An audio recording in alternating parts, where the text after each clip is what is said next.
नमस्कार समस्त को जय जगन्नाथ। एबे चली बहीमानकर ऋतु बही मेला लगी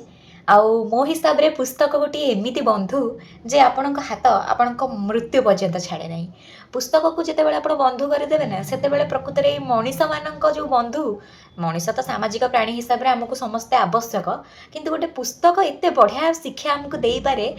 सेटा जड़े पाठक ही बुझीपर जड़े से पुस्तक को भल पाइबा देले ही पुस्तक विषय बुझीपर और पुस्तक से भल पाइबा आमको रिटर्न कर।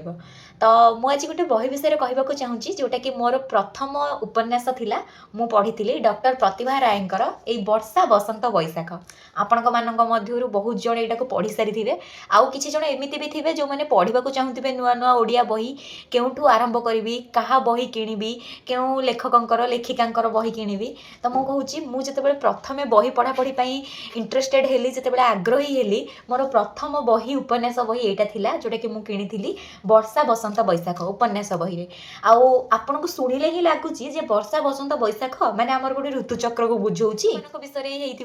किंतु ये जो वर्षा बसंत बैशाख ये जो तीन जिनस केमती गोटे नारी जीवन में प्रभावित करे गोटे नारी जीवनटा किभली प्रभावित होती तीनोटी ऋतु भली जीवन में किसी एमती घटना घटी आमको से तीन ऋतु सहित तार सामंजस्य देखा पड़ो सेटा आप बही में पाइपर। आउ गोटे नारी जीवन रे केते स्तर आसे सब से स्तर में केते कौन होगा पड़े क्यों समय पीड़ित होगा पड़े कौ समय पूरा साहसी होगा पड़े ये सब विषय आप बही को पढ़ी जापर। प्रथम जो मुझे पढ़ा आरंभ करी गोटे अनभिज्ञ भाव में आरंभ करी जेहेतु मुझे पढ़ी नी तो प्रथम मु जड़े दीदी मत कही वर्षा बसंत बैशाख पढ़े भल हम मुझे कथा शुणिकी यहाँ आनी पुस्तक मेल आर वर्ष किंतु आपको पढ़ला सर्वमोट 2 दिन सारी आपको पढ़ला मुझे बुझीपारी प्रकृत में जे बहीटा केते कौन आमको शिखाऊँगी आ से नायिकार चरित्र ता जीवन संघर्ष ता जीवन प्रथम रू शेष जाए भाग्य और विडंबना आ ता जीवन में सी किभली सबको सामना करुँची ए सबको देखिकी मु ए बही शेष पर्द बेलू मो आखिर 2 टपा लुह बही जाइतिला। तो मुझा आपण मान सहित ये सेयार कली जे गोटे भल बही गोटे भल बंधु तो आमे तो 100-200 टंका कि 500 टंका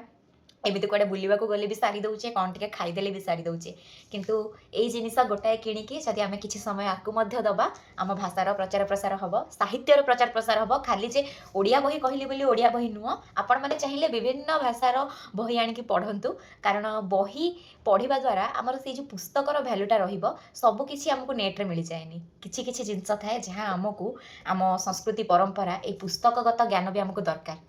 तो रहुछि देखा गोटे नुआ भिडियो किसी नुआ कथबार्ता सहित। जय जगन्नाथ।